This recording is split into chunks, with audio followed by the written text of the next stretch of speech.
All right, goat is up. Okay, you ready? Yeah. 3, 2, 1. Welcome to the Lightforge. This is Adwukta. This is Merps. We are about a week away from the release of Boomsday. A little bit more than a week. We But are, more importantly, 4 days away from the card dump, which is on Wednesday, which is I'm really excited about. yeah. So the card dump is coming up soon, and very soon we will know all the cards in the upcoming expansion. So that should be pretty exciting. As of today, though, we know about half the cards. There's going to be, I think, approximately 130. There will be exactly 135, and as of today, I think we know about like 66 cards. Yeah, and So, we'll probably know like 80 cards before the card dump, and like another 20 during the card dump, and the last 30 dumped. That's usually like how it's been.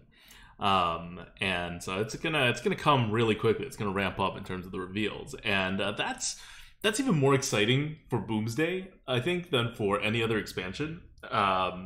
Just because we haven't seen a lot of stuff. Like, we've seen a lot of cards, but at least for the arena, these are like relevant cards. But as you'll see us talked about, it's more of a.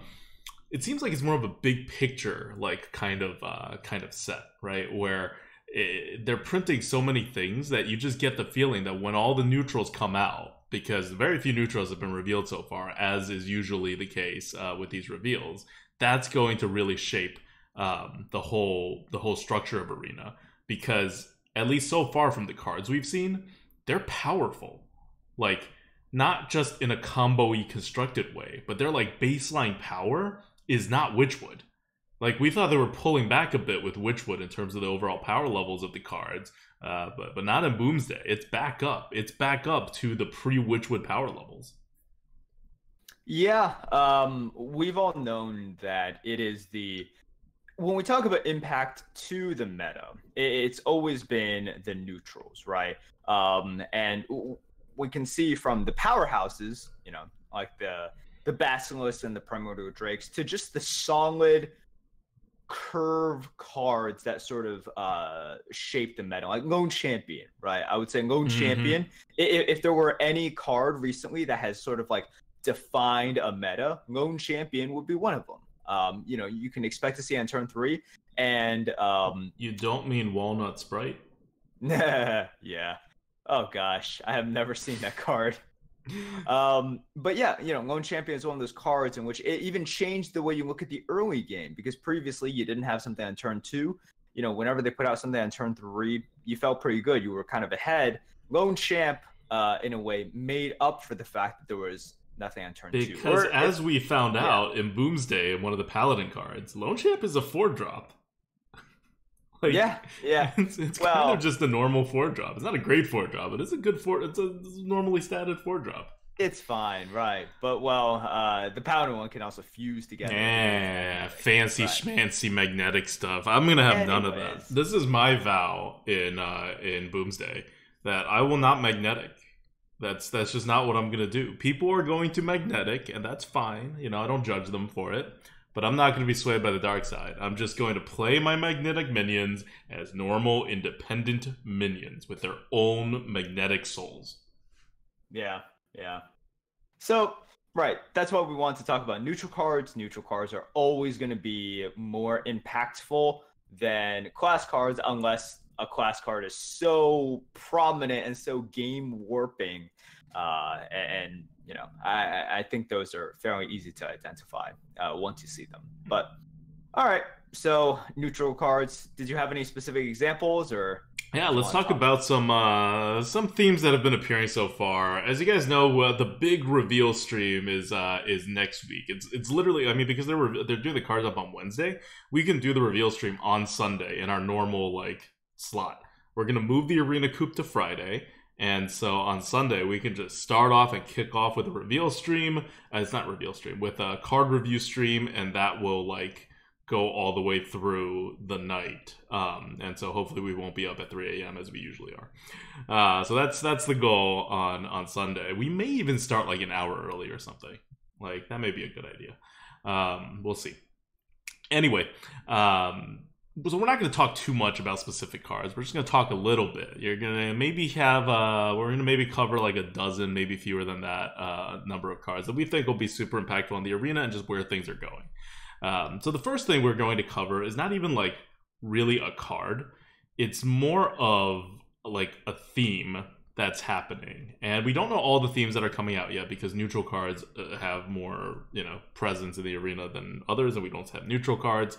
But so far what we've seen is very suggestive of a really good curve, right?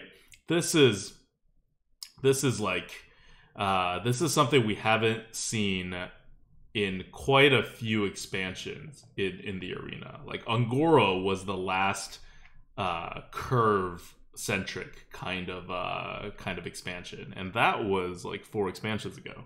So it's good that we're finally back on a curve centric expansion. And what I mean by that is, if you look at this, 9 of the 12 non-legendary cards in neutral that have been revealed so far, that's 75%, are curve cards, including a totally decent like 2-drop, right? The upgradable Framebot 2 mana 1/5. Like, that's decently statted. It's not the best card, but, you know, as a 2-drop, it's functional.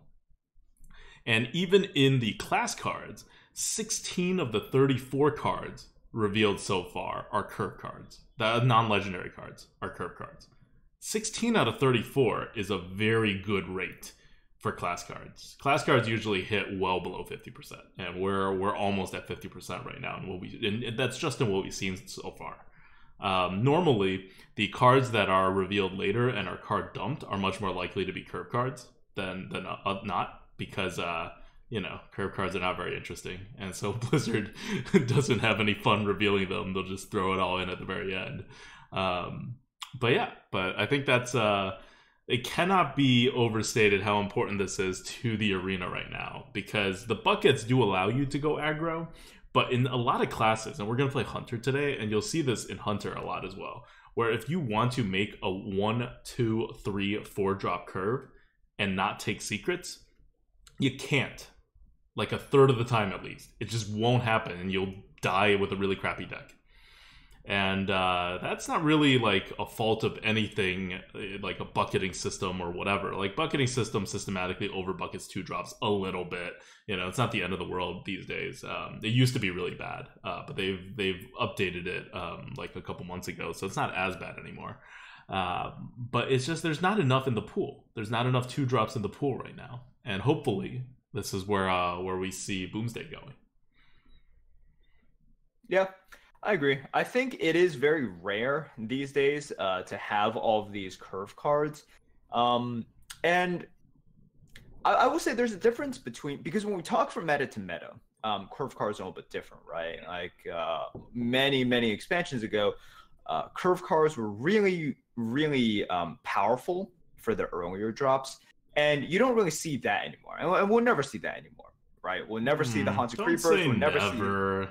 I can see it happening again. Okay, not Haunted Creepers. Exactly, and Zombie Chows. Like, we probably won't see Zombie Chows and Haunted Creepers like ever again. But for a while, we were only seeing 1 2-drop and like really not many 3-drops. And you know, you were seeing Blizzard going in a direction of very late game oriented cards, and then, you know, you had cards that cost not as much mana, but they were sort of techie cards and everything, and they seem to be okay going in a very safe direction with early drops now.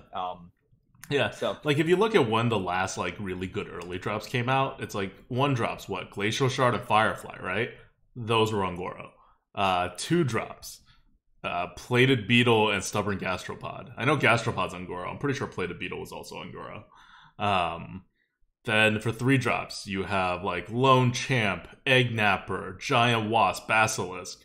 You know, all of them are Ungoro, right? Like, Ungoro is where we had the drops, and we just haven't seen them anymore. But and I'm not saying there's like a great 1, 2, 3 drop that's right now in the neutral category yet, but at least they have like stuff, right? Like, just the fact that there is an upgradable Framebot, and there will hopefully be a couple more similar things, is good. Yeah, and once again, I talked about this last week, but upgradable frame bot, right? They're giving every class a neutral shell. I mean, it's even in the name. It's like it's a frame bot, right? You're supposed to be able to, like put stuff onto it. And this body, a 1/5 body, is great to be buffed, right? Hard to get off the board, sort of perfect for like any sort of plus attack makes it so much better. So they're giving a neutral, sort of foundation or a shell to all the classes. And, as we saw last week, there are neutral buffs as well. So this is something that they have given to everyone, the ability to just snowball for all classes. And it'll be easier for some classes than others. And even without the snowball, if you look at how a 1/5 trades, like we have a 1/5 for 2 mana right now. It's in Druid. It's Druid of the Swarm. It's the alternate body of Druid of the Swarm, and it has a taunt. So obviously upgradable frame bot is not like the best card ever. But a 1/5 trades with 3 2s. It trades with 2 3s. It kills 2 2s as well, although not as efficiently as a 2 3 would kill a 2 2. But it doesn't die to a 2 2 the way a 3 2 would. So it's kind of in that like middle ground. So yeah, it's a decent body even if you play it on curve. Okay, so look, we've seen half the cards already, and we feel pretty safe saying that curve so far is kind of a thing. We'll probably see some more curve cards as well, and this will certainly help the curve situation, just because we've been so starved for the past few expansions. Yep. Right? So they don't have to be that great, right? Like No, they just have to be like average-ish. And then we're like the arena will change dramatically if you stick a bunch of average-ish curve cards into it. Yep. All right. Okay. So enough about curve. You'll probably hear like me rant on about curve next Sunday once we see all the cards. I'll be like, look at this curve card. Look at this curve card. They're like normal curve cards. Hopefully, or they will not release any more curve cards, and we'll look like idiots. Okay. Second, this is something that I keep looking at, and it is kind of the other side of curve, which is curve helps everything. It defines how the game is played, but taunt defines whether you can be aggro or if you have to be zoo if you're going to get on the board early. And right now, it's very hard to be aggro. You can, but it's hard, and that's because Witchwood had a whole bunch of taunts. They're not great taunts, but there was a good amount of them. And it was hard before that because the sets that rotated out all had a lot of taunts as well. They actually had better taunts, so Witchwood is a little more aggro-friendly than it was before. Now, we're in a weird situation because we've seen a lot of cards, and we'll say this, there's not a lot of taunts so far. Half the cards have been revealed. There are exactly 4 taunts. The problem... Yeah. So, okay, the problem is that 2 of the taunts are 2 of the best cards we've ever seen in the neutral category. That's not really fair. So we'll look at the first one that we already talked about before, which is the Omega Defender. The Omega Defender, 1, it's an epic card. You're not going to see it too often. And 2, we said this before when we first saw it, it's not like the best card ever. No. It's good. It's good. We have it algorithmed already. It's the best 4-drop in the game overall. So it's good. The score gets a little closer if you're not in like Rogue or Warlock and you don't need the taunt. But generally speaking, it's the best 4-drop. So it's going to be impactful. Everyone's going to take it. That means you're probably going to take it quite frequently, even if it's in one of the higher buckets. And when you say the best you mean neutral? Yeah, the best neutral 4-drop. Yeah. I don't want people thinking it's like, wait, but what about like this amazing class 4? No. Like, and it seems like a high distinction, but neutral 4-drops are just neutral 4-drops are pretty bad these days. They really are. Right. There's a reason. Like, what do you think of as a good neutral 4-drop? Right, like Keening Banshee. Right, that's your good neutral 4-drop. Saronite Chain Gang and Omega Defender is better than those cards. Yep. So that's kind of where we're at, and so it's an epic. You're not gonna see it too often comparatively to the other cards, but it is neutral, so it's gonna be everywhere. And it's not as problematic because what you're worried about for taunt, some of what you're worried about is that it will stop aggro in the late game. But really, if you're really talking about aggro, you're not making it to turn 10. Like, Merps doesn't want you to make it to turn 8, right? I'm okay going to turn 8, but I'm a little iffy going to turn 9. But no one's going to play aggro and want you to make it to turn 10, no matter what the arena meta is. At that point, there's no way you call yourself aggro. So Omega Defender, while good cards, while you'll see it a lot, is not actually good as an aggro stopper. Like, it's okay. It's functional, right?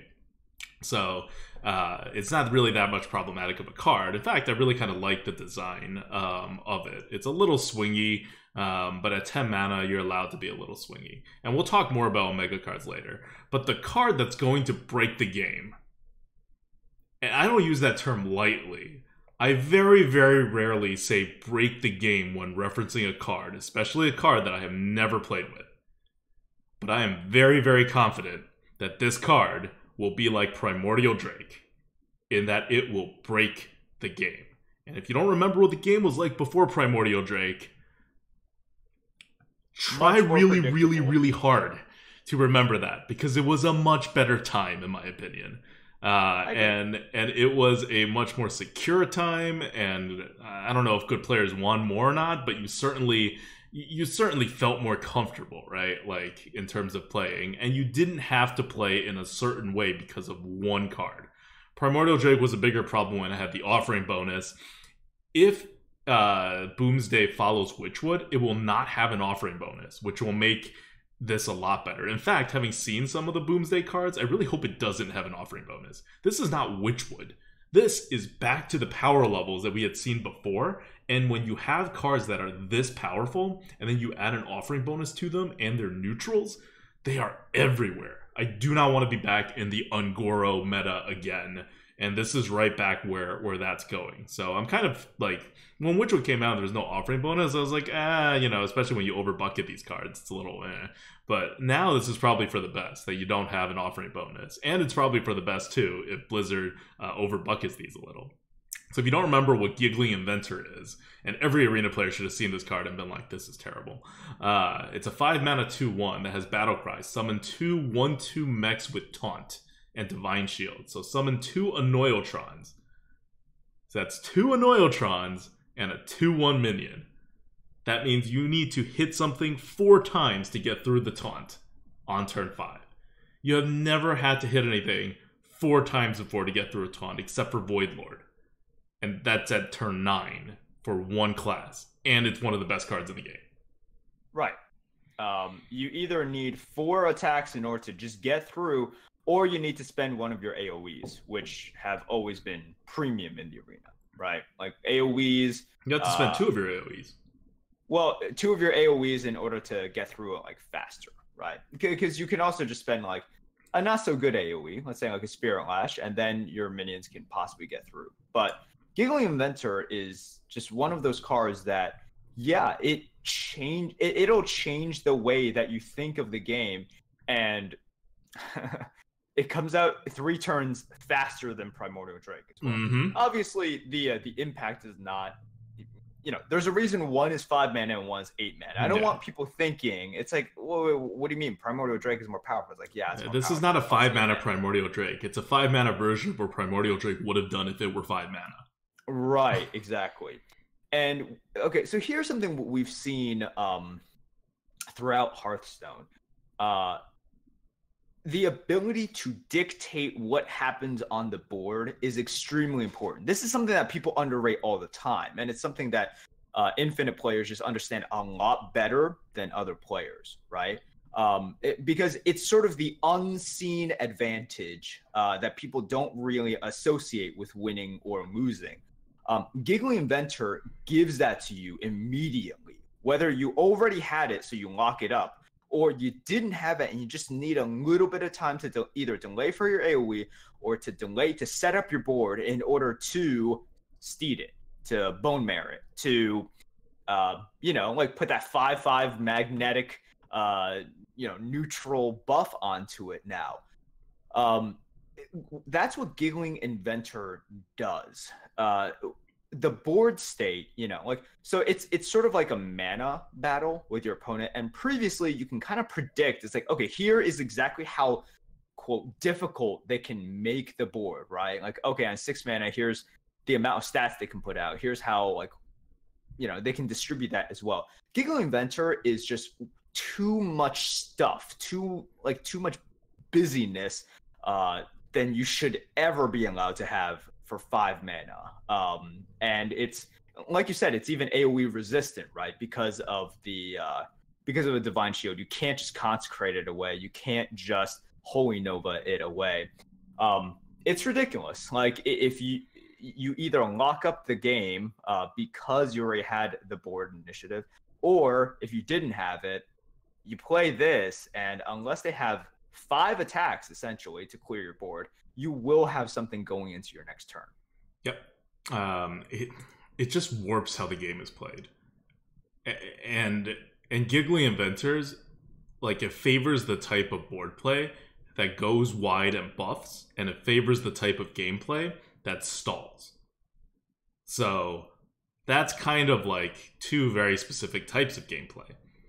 And it favors those 2 types of gameplay so much. It's like if you started printing a whole bunch of cards that say, like, 2 mana, deal 7 damage to the opponent's face. Like, is 2 mana deal 7 damage to the opponent's face an overpowered card? No, not really. But yes, when you start stacking them, it will be.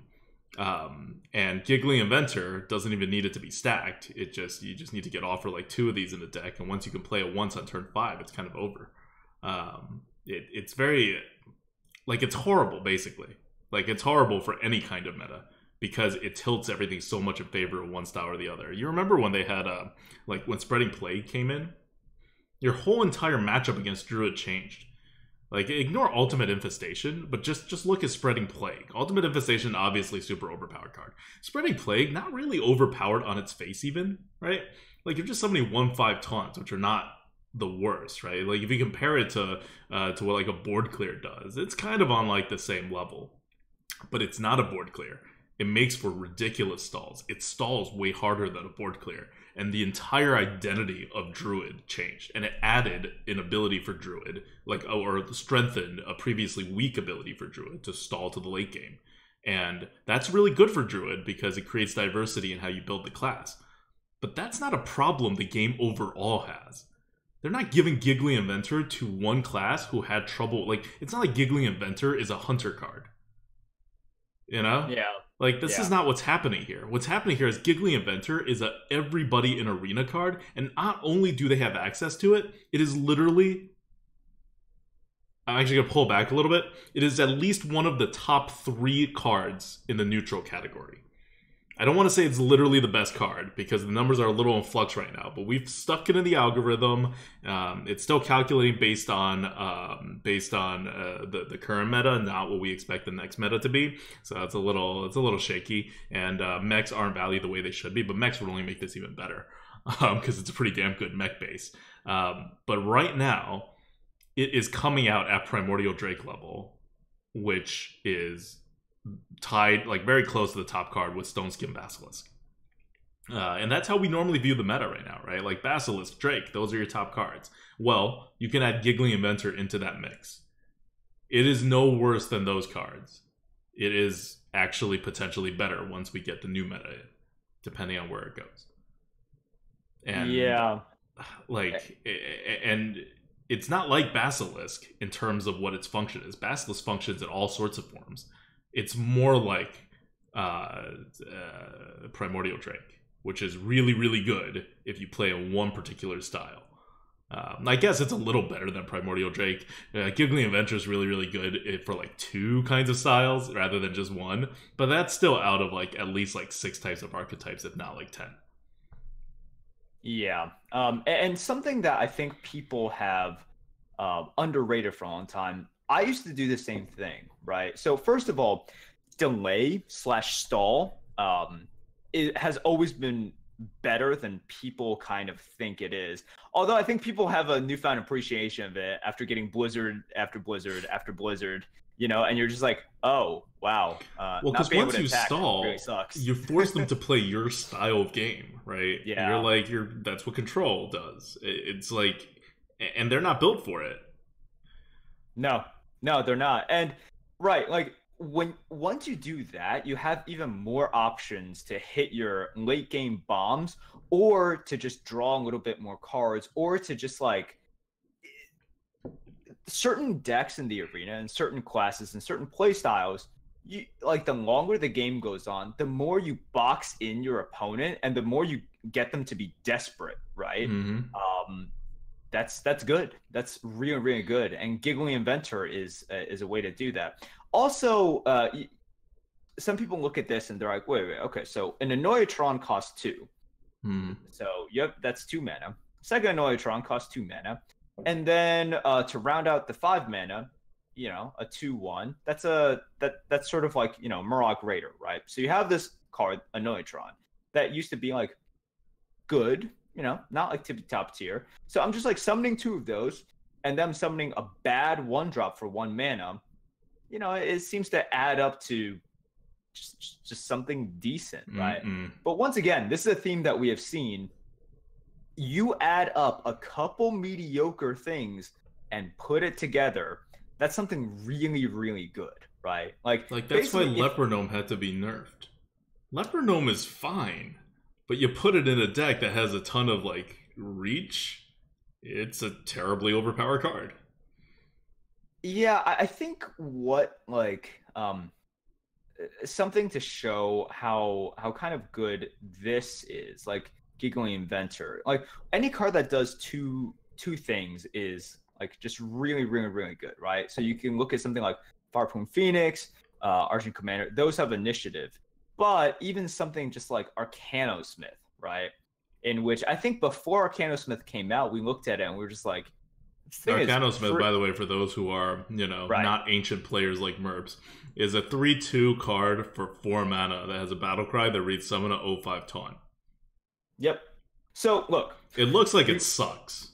Right. You get a raptor and you get, you know, kind of like a shield bearer-esque kind of thing, right? Like, and you're just like, wow, this thing sucks. Yeah, like it looks like it really, really sucked. Like not even close to a functional 4-drop.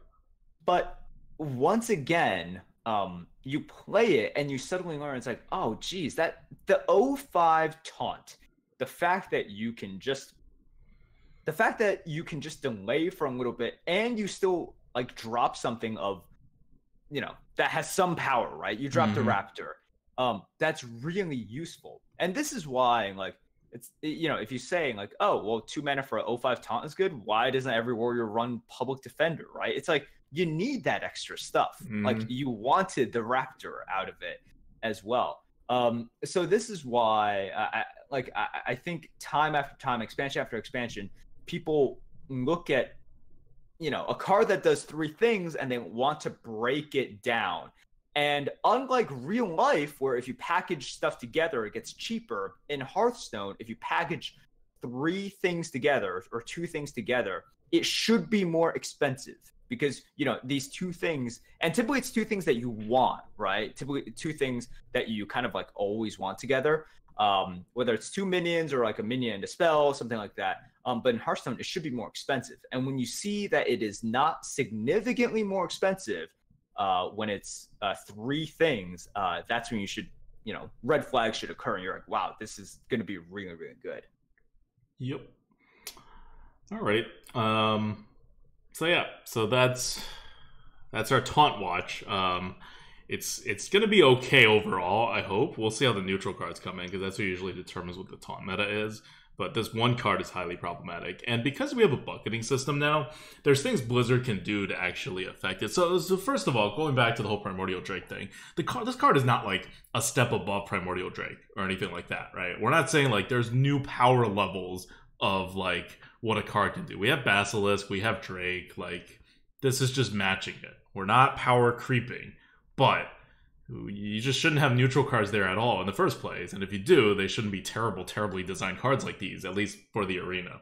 I don't know how this will be affecting Constructed. I don't even know if it'll be used in Constructed, but at least in the arena, it's terrible. And for cards like these, you know, we're obviously not the game designers of Hearthstone, and we can't change it or nerf it or whatever, but there is a bucketing system, and Blizzard does listen to feedback.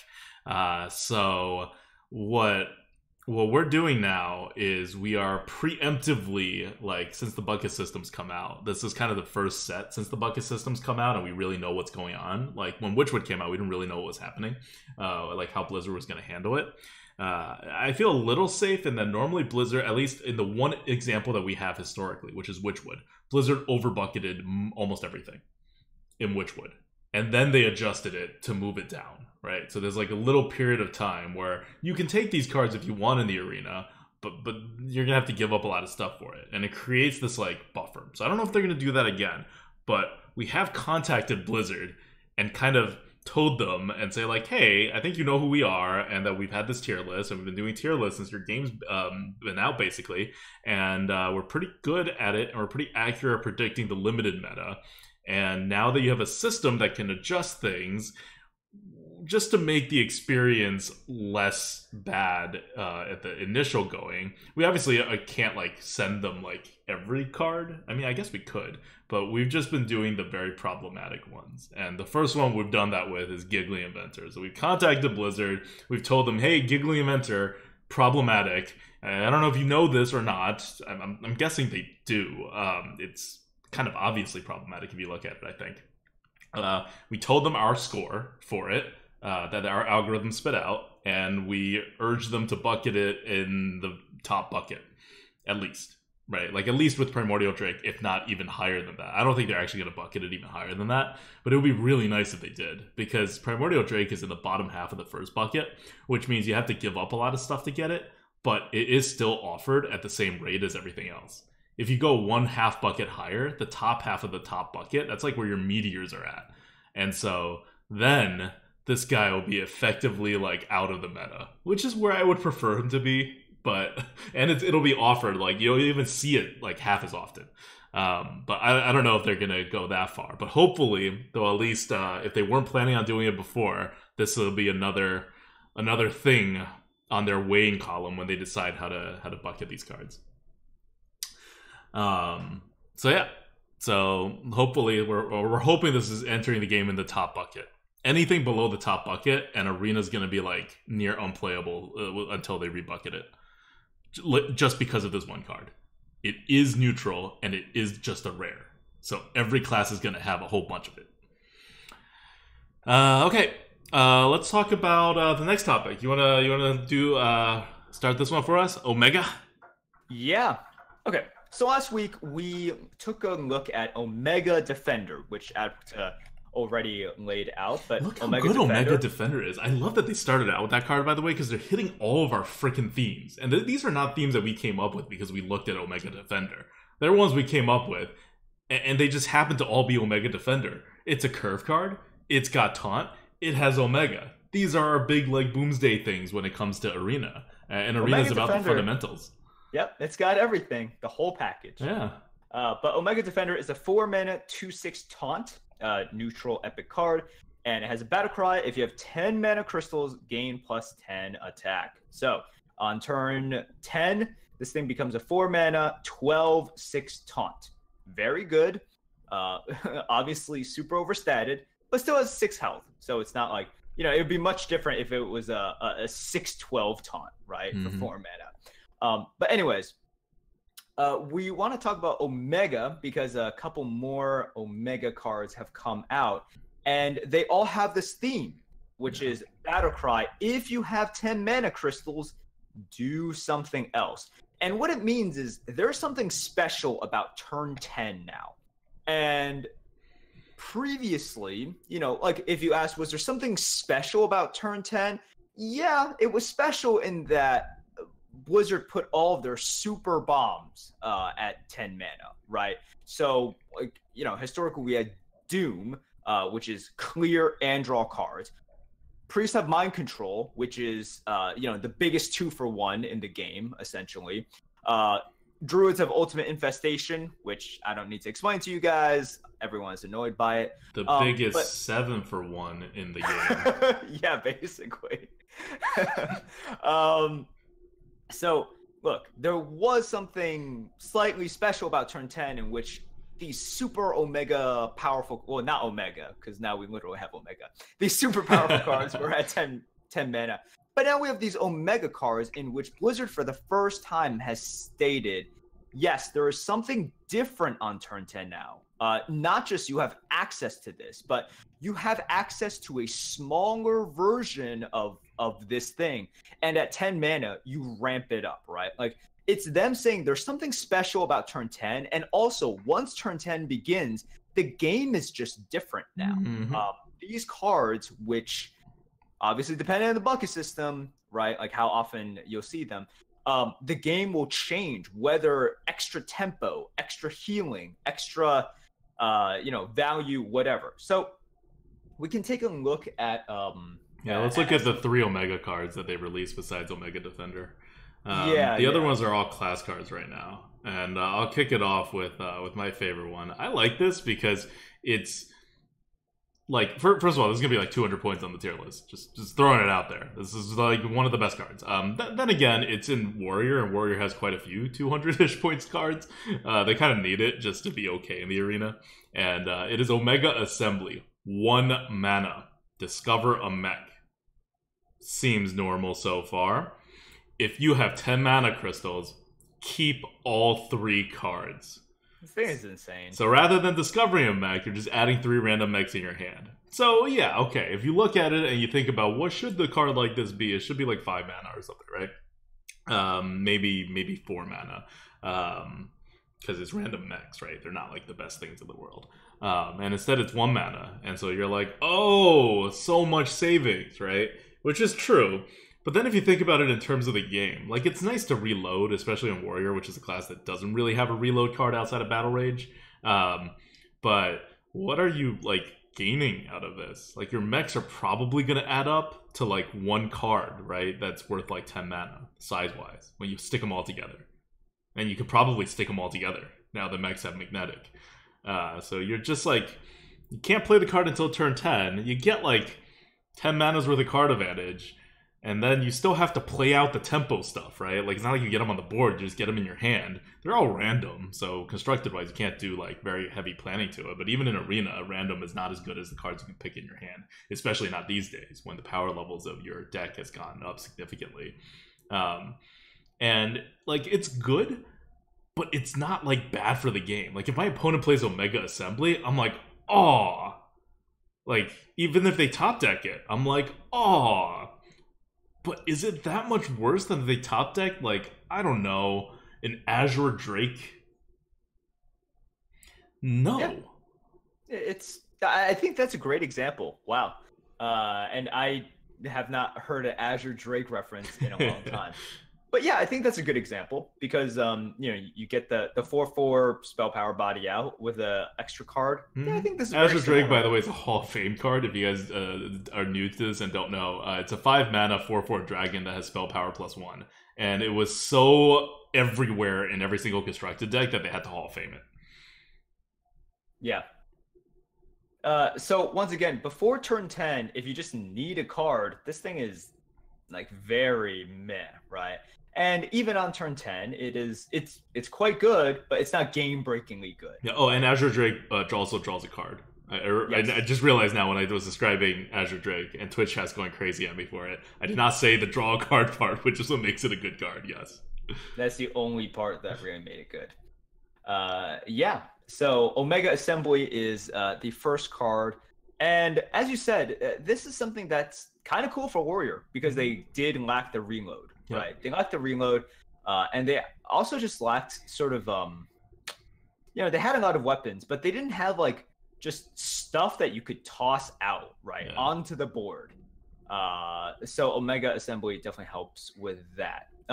Let's talk about the second Before Omega. we go on, I just want to talk one more thing about Omega Assembly. So something that the algorithm does is it can predict fairly accurately, on average, when you're supposed to play this card. So, like, it'll say, like, if you have the card on your hand on turn 1, like, X% of times it'll get played on, like, turn 8 or turn 7 or whatever. And it, like, figures this out based on a number of factors, but it includes, like, board states and, like, how your hand is looking and, like, how much tempo you're losing and how much extra value it gets later on or how much less value it gets later on. Like, it's thinking about a lot of things. It's comparing to other cards too that you have in your hand. Like, it's doing a lot of stuff. And this card, when we put it in the system, it was like, you play it on turn 10. I'm like, okay, but how often do you play it on turn 10? And it's like, you play it on turn 10. So at least the algorithm thinks you're playing this, even if you have it in your hand on turn 1, you're playing it on turn 10 like more than like 95% of the time. So In reality, if you're like considering playing this card before turn 10, don't. Right? Like, just unless you're about to skip your whole entire turn, right? Unless you're like in that situation where like you need to Omega Assembly because it's turn 5 and you have nothing to do. So you want to Omega Assembly into like a 3 or 4 mana mech so you can play something. Like, that would be kind of the line at which you can Omega Assembly before turn 10. Any other time where you're like, oh, I got an extra mana, I want to spend it. No. Don't do it. Yep. All right. So let's talk about a card that I think a lot of people are going to hate once the expansion comes out. And that's Omega Agent, which is a Warlock card. It's a 5-mana 4/5, so it's an overcosted Yeti. But if you have 10 mana crystals, summon 2 copies of this minion. So it's a doppelgangster, essentially. It's when it says summon 2 copies of this minion, it doesn't mean you play this and you get a 4/5 with another 4/5. You get triple 4/5. Wait, really? Yes. It is 2 additional copies. I searched it up right before this as well. Whoa, okay. Screw this. What? Yes.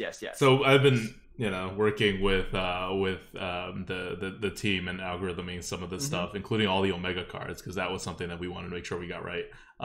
And we just all assumed that Omega Agent meant you would get an extra 4 it or is 5. a super doppelganger. Holy crap. So before turn 10, it is just purely understated, right?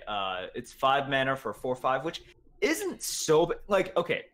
For example, you're missing +1/+1 stats here, right? And on turn 5, it's not as important as other turns. If you're playing a 2-mana 1/2, if you're playing why are we talking about turn 5? This card is not playable on turn 5. This card is only playable on turn 10 and afterwards. I'm also saying the impact, right? Like, just think about it. If you're playing a 2-mana 1/2 or you're playing a 3-mana 2/3, that's really bad. You guys all know that. You've played it and you've seen the effects of it.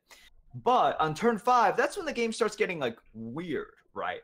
We don't have pit fighters anymore. Like, not everyone is playing sort of properly statted stuff. The most properly statted thing you'll see is a 5/5, which is a big difference from a 5/6. So this card, you lose stats if you play it before turn 10, but my gosh, you play it on turn 10 and it doesn't have initiative, it doesn't clear, but it has way too much stats. Holy crap. Mana. Yeah. I can't. It's not just me that misinterpreted this, by the way. Like, this is not like, well, when I say the team, I'm not like, being facetious and just talking about myself. This just went over our heads. Okay. All right.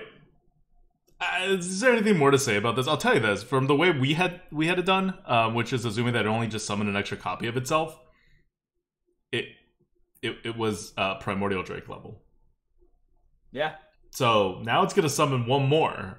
I'm guessing this is going to be like Defile level, if not Lord Godfrey level. And you know what the disgusting part of this is?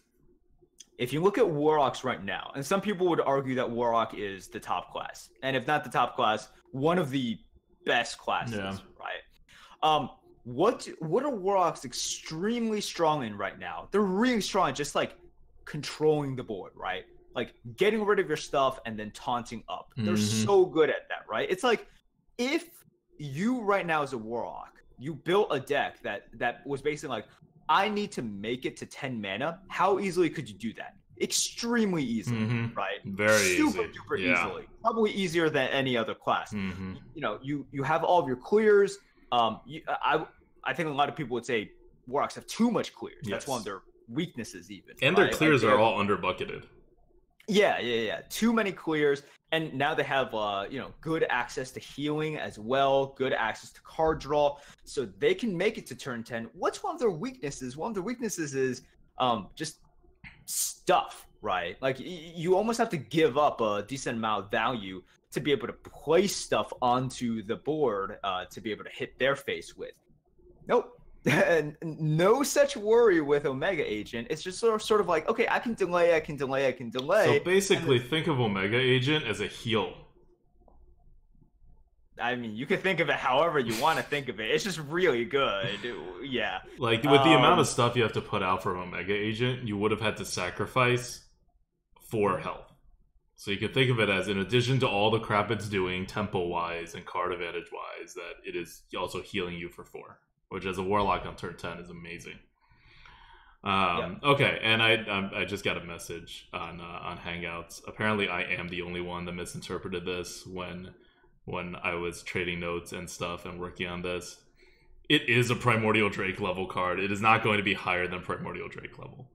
Okay, cool. Excellent. So that's where we're on Omega Agent. So, okay, so it's not that powerful. I guess not being able to play it until turn 10 really does have a negative impact still. Oh, yeah, of course it does, right? And there will be some games in which you're just like, gosh, I either pass turn 5 or I have to play this and give up the value. Yeah. And it's like, all right, I'm playing this. Yeah. That's it. That's actually kind of surprising. If you think about it, it's 5 mana for God knows how much stats, 9 times 3, right? Like, for 27 stats, 5 mana. And it's not even a 200. No. Well, it's you know, you're paying for it. Like, the unplayability is a big thing, right? Yeah. And I think unplayability for Warlocks is a huge thing. Yeah. So that will always be sort of a factor. But you know, one thing going the other way, like I stated before, currently Warlocks are very well equipped to reach turn 10, which makes this card dangerous. Mm-hmm. You know, if we were talking about some other class, like if Omega Agent were for rogues, I'd just be like, okay, yeah, whatever. You know, whatever, right? Like, Rogue's a good pick. I really would not care about this card at all in Rogue. Exactly, yeah. It's like, okay, another normal premium class card. Exactly. But, right, once again, if Omega Agent were for, like, Druid, I'd just be like, are you kidding me? You know which classes are good at delaying now, right? Like, Blizzard has given classes very, very powerful tools, right? For Rogues, it's removal. You know, and for Warlock, a lot of it's like clear and stall. And for Druid, you know, same thing. It's armoring and stalling, right? And then you get your bombs in the late game. So, this card, we'll see where it's bucketed. Maybe there's an astronomical shift in the meta, but I mean, it's gonna be bucketed. There's no way Blizzard looks at this and doesn't put it in the top bucket. I can't imagine that would happen. They're gonna get made fun of so much, and rightfully so, if this card is not like starting out of the top bucket. Okay, like, just because you just look at it, right? Like, it's not like you have to do all the math that we've done with like ridiculous like algorithming to come up with the fact that it should be in the first bucket. I do see a comment in chat that I want to address. We normally don't look at chat too much, but during the podcast.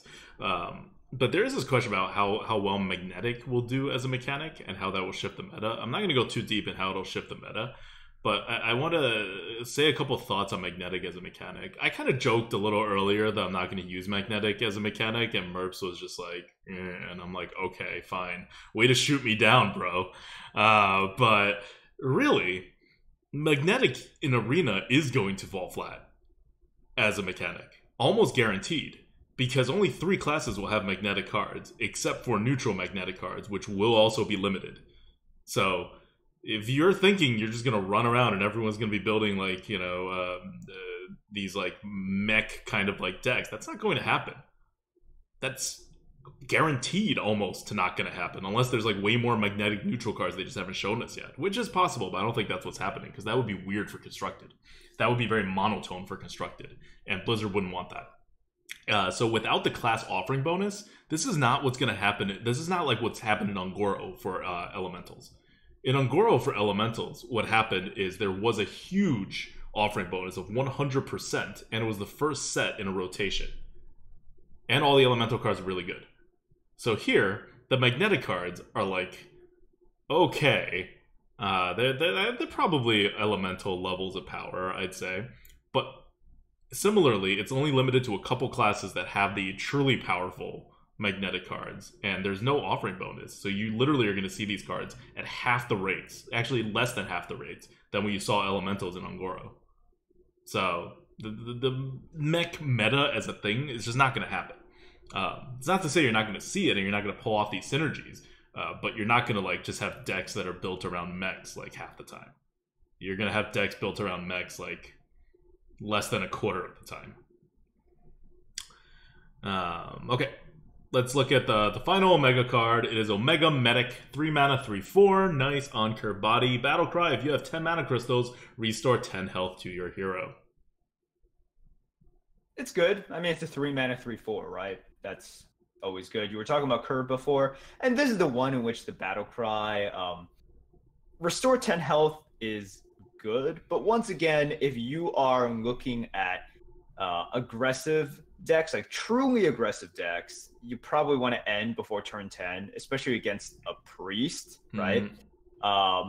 And I would say face healing is probably the least valuable out of just sort of stats on the board and also, you know, initiative. So like this is the only magnetic card that's not breaking 150. Not magnetic, Omega card that's not breaking 150. Like, it's good, but it's not on the same premium level in the arena. No, not much has to be said about this. It'll save you a few times, definitely, because 10 face healing is huge. But a lot of times you'll be at like 24 health, and 24 health is essentially the same as like 30, so you don't really give a damn. All right. So yeah, that's Omega. Do we want to talk about a couple of other cards? I know you had mentioned a particular card you wanted to talk about. Yeah, I will. Let's try to go through it like semi quickly. Okay, so this is the part where I get to complain. Oh yeah, is that what we were doing? I thought that's what. Actually, okay. To be fair, if you have not taken away from this Omega discussion that we actually like Omega as a mechanic, kind of, and at the very least, we don't think it's bad, and we don't think it's problematic for the arena. Like, it's an interesting thing to happen to the arena. It is powerful, but it is like within bounds, and it's not like problematic for the meta.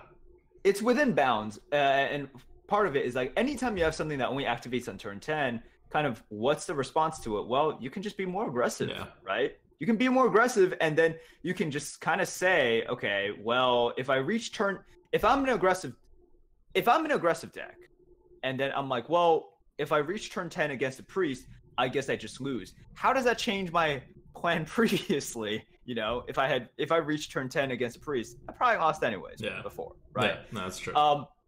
So if it swings super, or if everyone tries to swing that far towards Omegas, I'm just like, I'll just kind of kill you on turn 7, right? And also it does sort of shift the game into two separate games, right? Like once it's on turn 10, you gotta expect more sort of bang for your buck for and you kind of do anyway, but like in arena less so. But like on turn 10 or like sometime in the higher turns, you can pull off like single turn combos, right?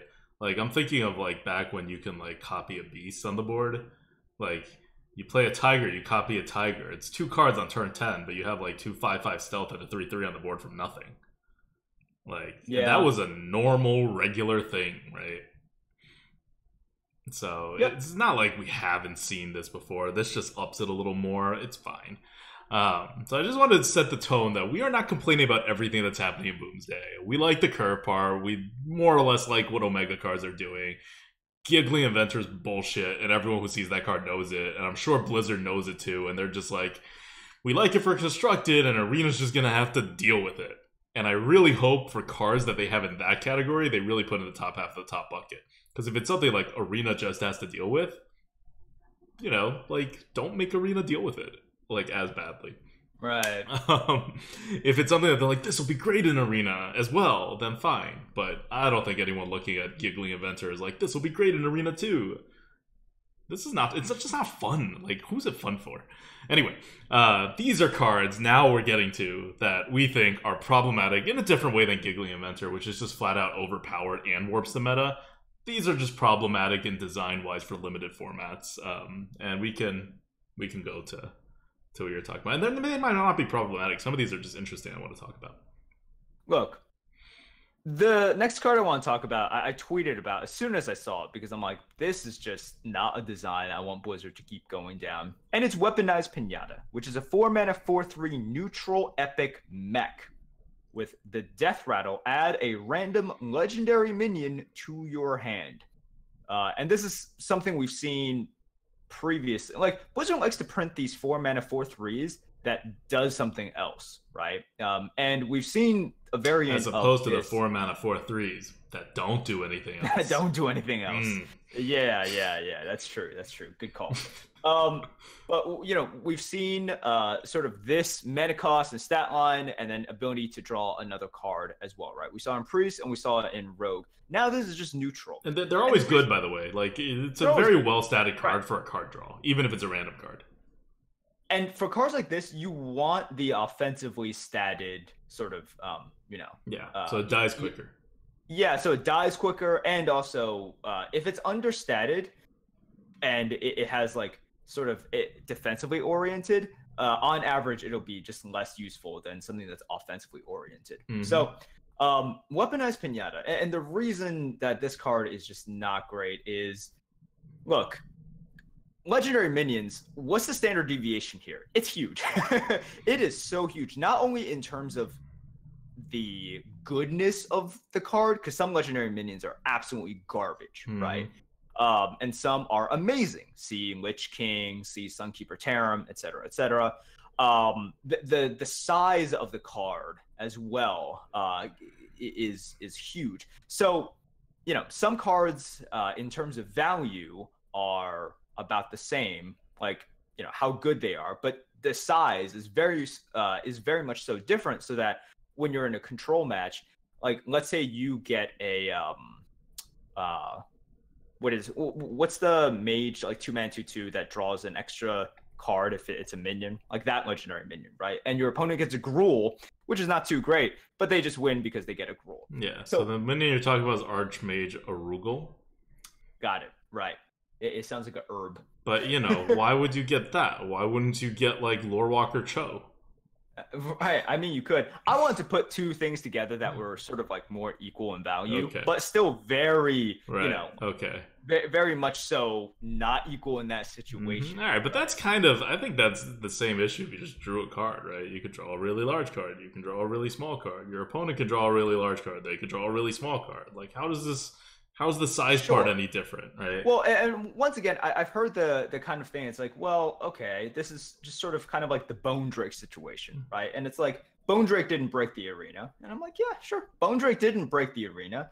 But it's, you know, I don't think people certainly enjoy the times that people got Primordial Drake or Deathwing off of the Bone Drake, right? It's one of those things. Always Ysera against me. I have lost to Ysera as many times as I've lost to and NCT. now you can see Deathwing and Ysera also from Pinata now. But yeah, it's just one of those things where I'm like, do we need more Bone Drakes in the arena? I don't think you do. It just checks off all of these boxes. Okay, in all seriousness, is this ever played in Constructed? Weaponized Pinata? I don't think it will. Right? It won't be, right? No, I don't think it. I can't see it. Yeah, it's too random, right? That's Constructed. It's too random. It's not consistent. Yeah.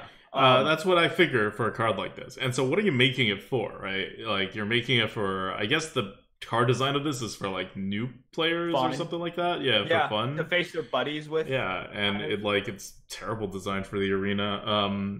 If it's just unnecessary. So one thing that's always going to hold true, and I actually ran into this issue when I was designing Gods Unchained, or in the middle of designing Gods Unchained, but I had to, like, because I started off being like, oh, I'm a limited player, I'm definitely going to make sure that the limited format for this game is very, very strong, and so I want all the cards to, like, I will never sacrifice limited balancing for constructed balancing, and I will never sacrifice constructed balancing for limited balancing. Some cards will just be viable in only one of those formats, right? Like, they're capped. And then I started generating random cards, and I was like, that's problematic. Because these cards will never, ever, ever be played in Constructed unless they are of a certain power level. So it's pointless to print them. You're only printing them for Limited. Or, if you go the other way, then they're all going to be consistently too powerful for Limited. And when you put something like Legendary, and you make Legendary cards generally a lot better, or at least a combo-ier, so it swings harder, Like it's either like 200 points or like 50 because the weird combo that requires this card doesn't exist right now in your hand. It makes the problem go even worse. I agree. It's like it's a bad design. I don't think the actual effect will be like too terrible, but it's definitely a negative effect, and it's one of those. And I think this is our problem: is that we're not like, if you look at Timmy's, Jimmy and Spike, we're not Timmy at all ever. If you're talking about like design theory, and so for us, we just don't even understand this kind of thing, like because Blizzard didn't make this for Constructed, they didn't make this for Arena. They like literally made it so people would have fun, and it's not going to mess up Constructed. It's going to mess up Arena a bit, but Blizzard cares about Arena a lot less as far as the try-hard aspect of it.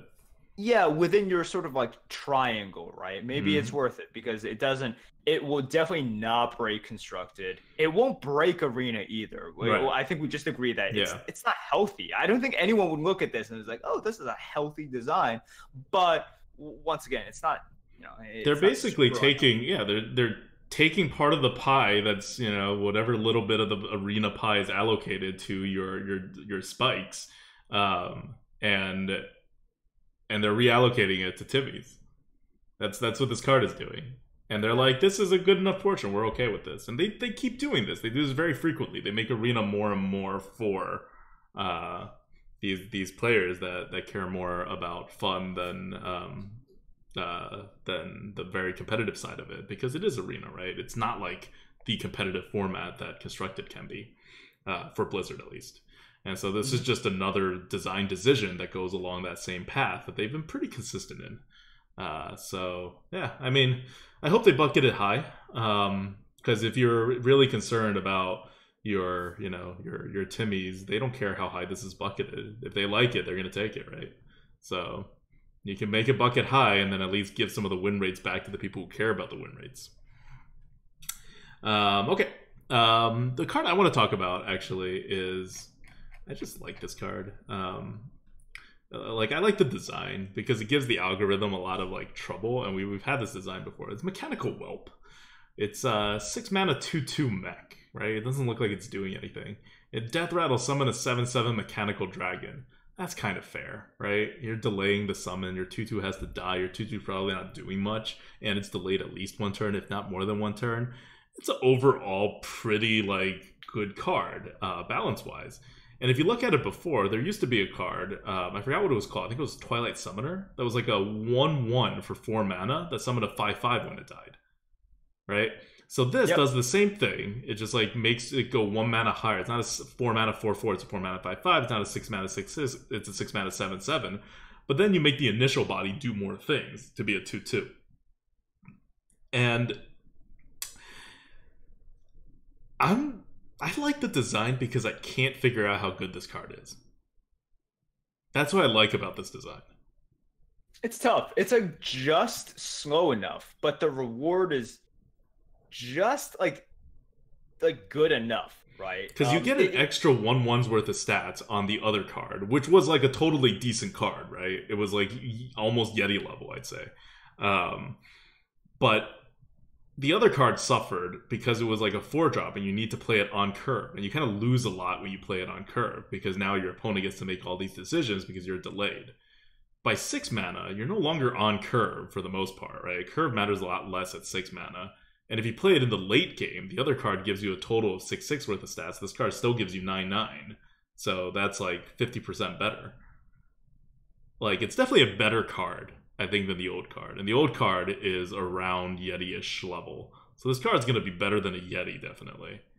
Which is interesting, because if you just like look at the card, you wouldn't think it's better than a Yeti. Yeah. Also, Shadow Madness, pretty good now. Okay. As if, as if it wasn't already pretty good. But yes, I know. Even better Shadow Madness. Also, I want to tell people, once again, better than a Yeti is not that good anymore. It's true. And I've said this a couple of times, but I want people to recognize we've used that phrase quite a few times. And, if you've been listening to the podcast, you might remember that phrase and be like, ooh, better than Yeti. But these days, it's really just like better than Yeti. It's just like, oh, it's a card. It's a card I would not mind having in my deck. Yeah, like, yeah. It passes the bottom line. Yep. So, pretty good. Okay, I want to highlight some other more interesting cards. Not cards I have problems with. They're just like, I mean, okay, so Mechanical Whelp actually does have a problem, but it's a Death Rattle card.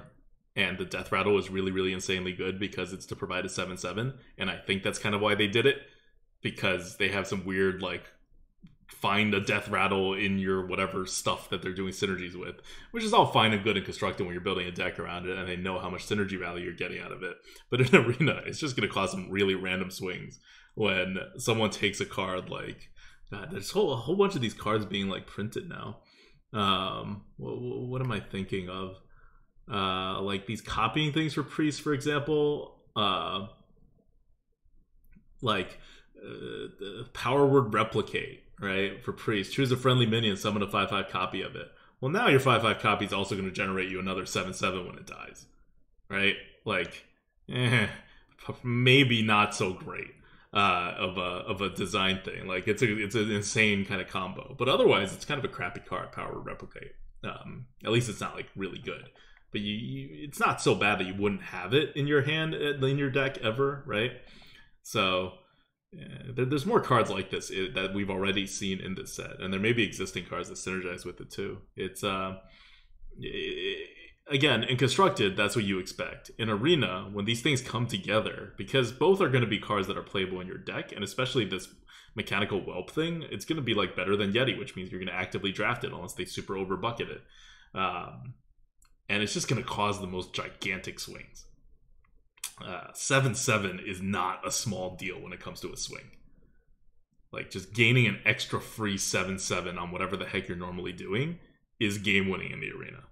Hugely game-winning. Even if you have to wait till turn, like, 8 or whatever. Like, it's not even turn 10 necessarily. Yep. And even on turn 10, right? Like, how much are you gaining with that Warlock card? You're gaining, like, maybe 8/8 worth of stats? Something like that. Yeah, you're gaining about 8/8 worth of stats. And that's, like, considered a super premium card. So this will be, like, kind of the same thing. Because you're already gaining, like, 6 stats by just playing the card. And then you somehow copy it or something. And you can gain an extra 7/7 worth of stats. It's, again, it's just not... It's not the most healthy design for limited formats. Anyway, moving on... Blight Nozzle Crawler. Oh, I'm actually staring at it. Necrium Blade. Here's another card. Rogue card. 3 mana, 3/2 weapon. Death Rattle. Trigger the Death Rattle of a random friendly minion. Like, you see what I mean, right? Like, these cards are going to exist. They're going to get normal value most of the time. And then you hit the synergy now and then, and you're like, haha, game over. Like, yep. Why? Why do stuff like that? And it's 6 mana, but that's still significantly off of 10 mana. Like, I don't know. Okay. Blight Nozzle Crawler is the card I actually want to talk about, because I love this design. Like, this so far has been the most impressive design in terms of just, like, an isolated card that doesn't seem like it has much to do with anything else. Yeah, I agree. It's a 4 mana, 2/4 mech in Rogue. Death Rattle. Summon a 1/1 ooze with Poisonous and Rush. So, again, you have these synergies with these weird Death Rattle things that could make it a bit problematic. But a 1/1 with Poisonous and Rush is actually, like, not anywhere near as good as the 7/7. So this is even, like, in Rogue, a synergy designed for it to happen is not as good as a synergy that wasn't specifically designed for this particular interaction. I don't know. That's where the whelp kind of bugs me. But anyway... It's just interesting, right? Because you may oftentimes, like, put this down and then try to kill it off, even if it doesn't do anything, just to use it as a hard removal, like, on that particular turn. Like, if the opponent has, like, a 7/7 on the board, and then also a 4/4, I'm like, okay, I'll deal 2 damage to the 4/4 one by sacrificing my 2/4, just so I can kill the 7/7. That's way worth it. But on the other hand, if your opponent kills this first, you don't even get the rush. That's just a 1/1. That gets pinged away. Yeah. The board situations with this are going to be like super interesting, right? And because of the delayed one turn kind of thing, and also it makes pain class is so important when going up against this. Otherwise, you need to either use a card or half of a card, or you need that like Firefly or small thing out there, right? So I totally agree. The design of this is really cool, and I think the stat distribution of this was super intentional, right? It's a 2/4 stat distribution. 2/4 is one of the worst stat distributions in the game in terms of like something that's not just like a 1/1 or a 0/1, right? This thing is not going to do much because of only the 2 attack. But also, it's not going to be super easy to kill off as well, right? Your opponents, they can either, like, let's say, just put out one decently sized thing and say, okay, fine. Like, you put this out, I put the Yeti out, go ahead, right? Like, kind of do your worst. Or they can just put out, like, a couple of, like 2/3s and say, I don't want to deal with it this turn. Let me deal with it next turn, right? And that's fine as well. So this card is going to be really cool, and it's sort of what Blizzard has been doing with Rogue these days as well. They don't want to give them, like, they used to give them Goblin Auto Barbers and Buccaneers, right? And now they're like, let's make them a little trickier. Let's make them tricky, exactly. So Elven Minstrels to draw cards, just all of this like random stuff. Faldori Strider in terms of power level, super high, but they're like, we're going to reward you for playing into the late game, right? Get your Strider and then guarantee an extra 12/12 worth of stats.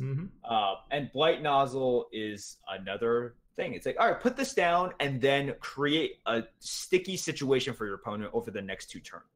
That's basically what it does.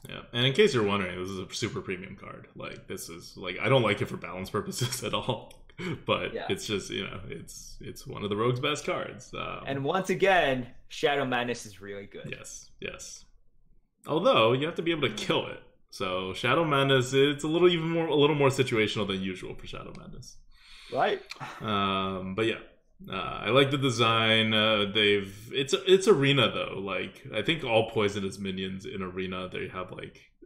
So not only do they design it so that the poison is apparently not worth as much as it should be, but in arena it then gets under-bucketed on top of that, like very consistently, because apparently, I don't know, average players don't know how to use poison.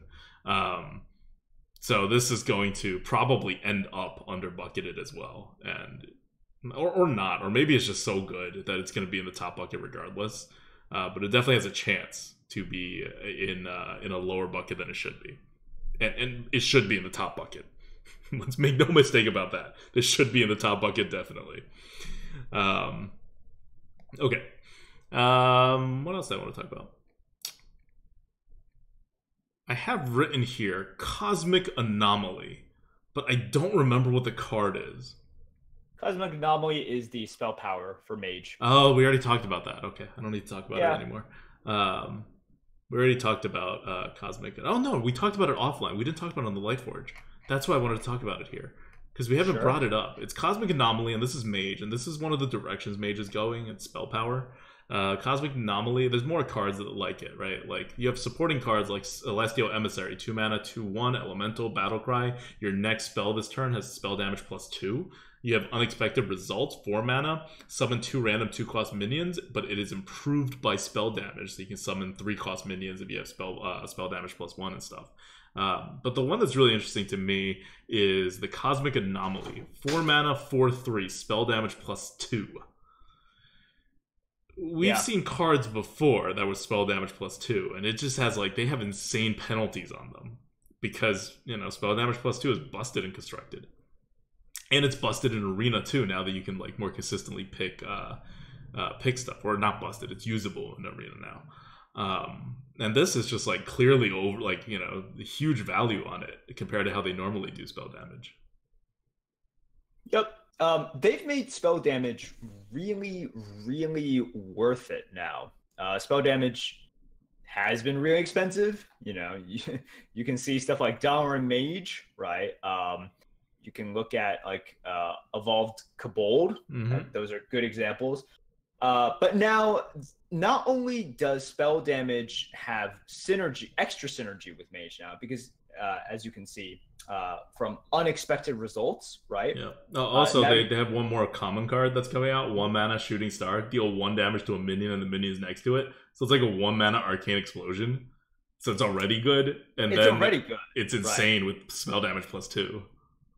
Yeah, so you can have, you can have your Excavated Evil or Hellfire, etc. But single-sided. But single-sided, exactly. And then really, you get a 4/3 body on the board that continues to provide the spell damage bonus.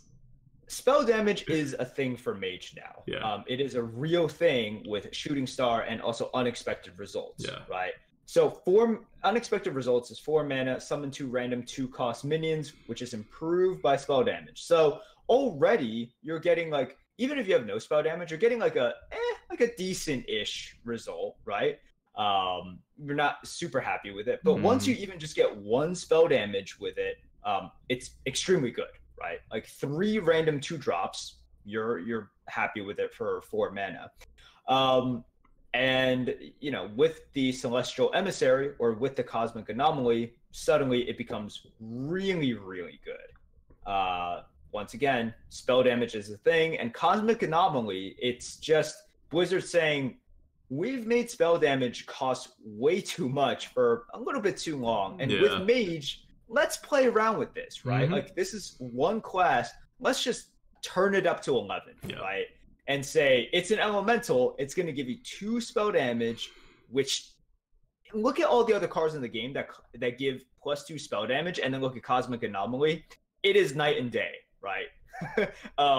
Like Cosmic Anomaly is the one that sticks out like a sore thumb, because you should not get +2 spell damage and have this much stats and cost that little and have an elemental tag.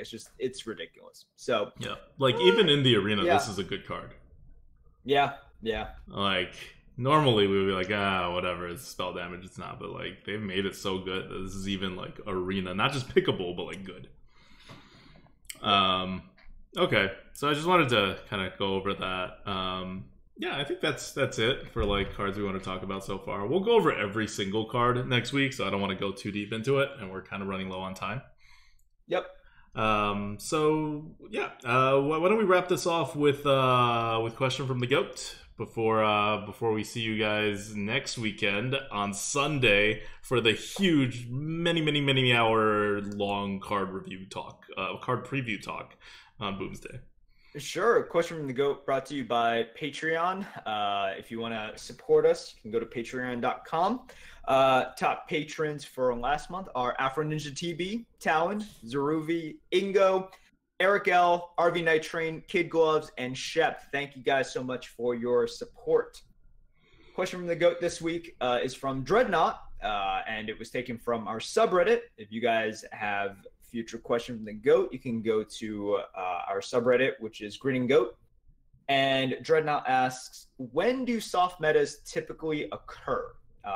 He goes on to ask sort of, is it during arena events? Is it normally when a new expansion hits? Just wanted to, the implication is sort of, if Dreadnought here has a limited time to play Hearthstone, when is the best time to maximize his win rate? So, we've talked about soft metas a little bit, and I'd say that Dreadnought, kind of hit some of the major points, which is after an expansion comes out, definitely, right? Like new players just flock back into the game. And when there is an event, especially an arena-focused event, and by that I mean when they give out free arena tickets, definitely play during that time.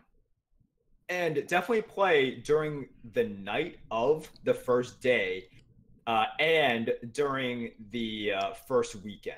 So if the event drops on, let's say, a Tuesday, make sure you play Tuesday night and make sure you play on that Friday night / on that Saturday as well. Lots of people will be using their tickets during that time, and you should expect a much softer meta. Yeah. Also, in general, in the whole big picture overview when it comes to the meta is soft during an event. it is soft in the first few days, not even first few days, probably like the first week or two of an expansion launch. When people are excited, they want to use all the new cards. Arena gives them all the new cards. They want to, like, to craft them or to pick them out of packs or whatever. And so you get a lot of more casual players in the arena, and that definitely makes your win rate go up higher and makes the meta softer. Metas are also softer. Like, I guess it depends on what kind of a player you are.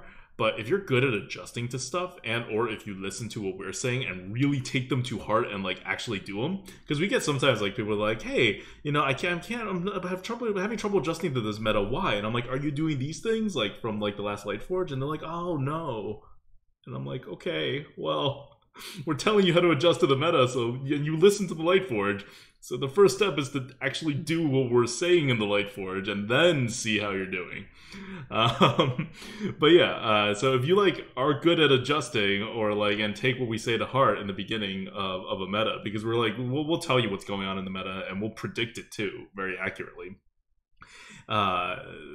You're gonna have an easier time, especially in the first 2 weeks of a huge meta shift, because there's just people that like a lot of people, most people, they don't adjust very quickly.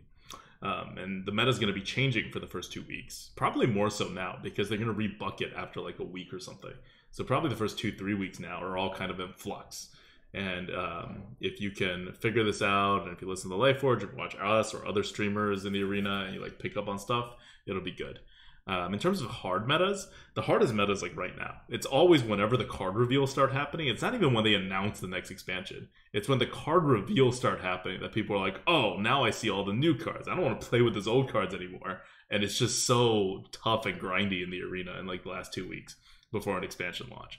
So this is not the time to be playing the arena unless you're just here to improve, right? Then the harder the better. And an even bigger picture-wise, I think...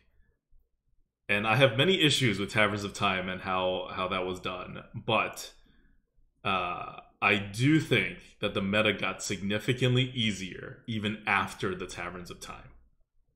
Like, I think the retention rate from new people or like people who wouldn't otherwise play the arena and were playing Taverns of Time to after Taverns of Time was pretty good. So I think right now, or maybe not right now, but at least the few weeks before that, there was definitely like a 3-4 week period where the meta was pretty soft, and that's because of all the new players that had come in and are now experiencing normal arena, and they've mostly gone away by this point, or enough of other people have gone away, but they will hopefully be back in 2 weeks when the expansion launches. So.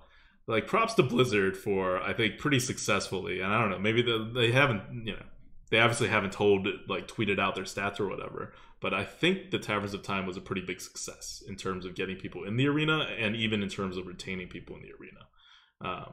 So, I think we're in especially when Boomsday comes out, we're probably going to be in a pretty soft meta, which is nice, because the meta's been getting, like, harder and harder in the arena for, like, a very long period of time. Like, can you remember the last time that we said, "Oh, the meta's getting softer"? No, not really.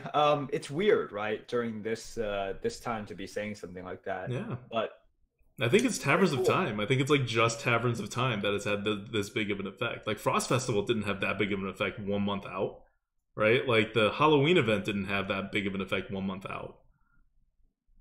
But 1 month out, and so... In terms of the meta, I think it's getting easier, which is nice. We all like higher win rates. Okay, so that's it from us for the Lightforge, I think. You have anything else you want to talk about before we sign off until our giant... And when I say giant, I mean this. If you haven't been here for one of our card previews, one of our expansion previews, it's usually like 6 hours. And of just like us talking and reviewing into every card, predicting the meta, like how to succeed in the meta and all that. And it's usually done separately, not on a podcast form, but we always get requests for it to be in podcast. So what we're doing this year actually is it's just going to be as part of the Lightforge, and it will be broken up into like a number of parts, and they will all be uploaded in podcast form.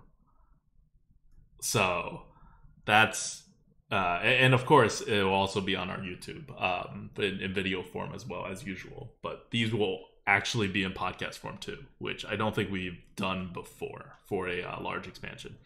So you guys can look forward to that. And we're doing a Sunday, so they should be out on podcast on Monday. Games releasing on Tuesday.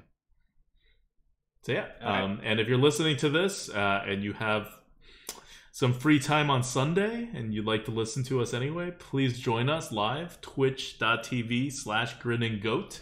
We will be starting at 6 o'clock. You want to move it like up 1 hour? Yeah, we should. We really should move it up 1 hour. Okay. Yeah. So you want to start it. So we're going to be starting at 5 p.m. US East Coast time on Sunday next week, which is 1 hour earlier than Lightforge is usually live streamed. And we will be going over every single card that will be in the arena. And you know, it'll be a good time, and we will read comments from the chat, and we will, you know, we'll address everything, and we should have the tier list done by then. We're trying to get things done really early this time around, so hopefully everything comes together, and we'll have the entire tier list done, and we can like talk more specifically with numbers instead of just like this card is better than this card or worse than that card. Okay, yeah. That's it. That's it for this Lightforge, and excited for next Sunday. All right, sounds good. Until next time, this is Adbukta. This is Merp. See you guys.